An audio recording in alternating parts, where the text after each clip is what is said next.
In front of me is OPPO A15s, and today I would like to show you how you can turn on and use Keyboard Clipboard.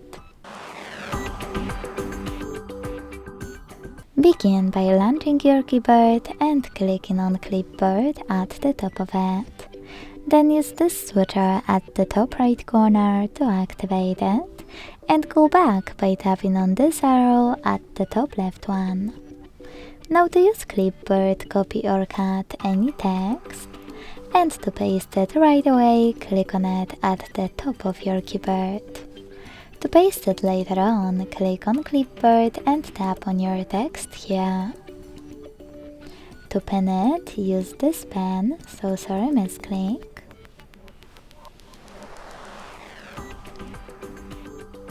This pen at the top right corner.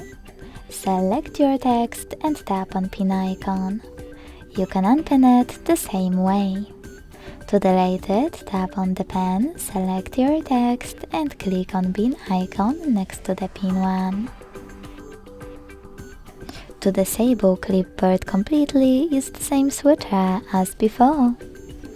Thanks so much for watching. If you enjoyed this video, leave a like, comment and subscribe. Bye!